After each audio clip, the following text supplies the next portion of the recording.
Bien, dans cette vidéo, nous allons voir ensemble une notion centrale lorsqu'on s'intéresse à l'acquisition de clients.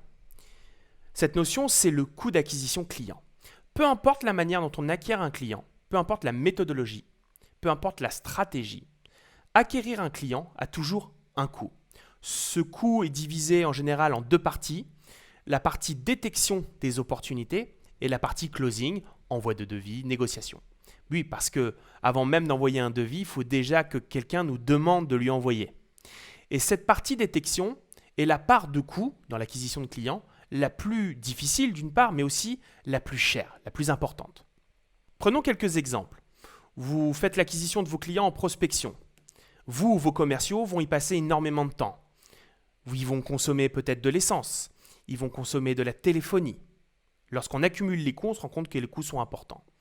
De la même manière, vous faites du réseau, ok? Vous faites des déjeuners réseau, vous appelez des partenaires, vous y passez énormément de temps.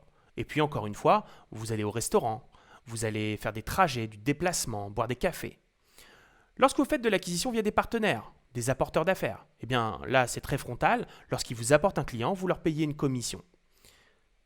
Prenons un autre exemple dans le digital, lorsque vous faites du référencement naturel, montez dans les moteurs de recherche pour aller chercher, détecter des opportunités, eh bien c'est principalement le poste de coût le plus important, c'est du temps humain. Travailler sur son site, produire du contenu, optimiser techniquement, c'est beaucoup de temps. On se rend compte dans ces quatre principales méthodes d'acquisition de clients que le plus gros poste de coût, en réalité, c'est le temps humain. C'est ce qui coûte énormément d'argent et c'est pour ça, lorsque on fait le calcul de son coût d'acquisition client à l'année, il ne faut absolument pas oublier cette partie parce que cette partie, c'est la plus importante et c'est comme ça qu'on peut connaître son coût d'acquisition client actuel. Vous devez donc retenir à travers cette vidéo deux notions fondamentales. La première notion, c'est que acquérir un client a un coût.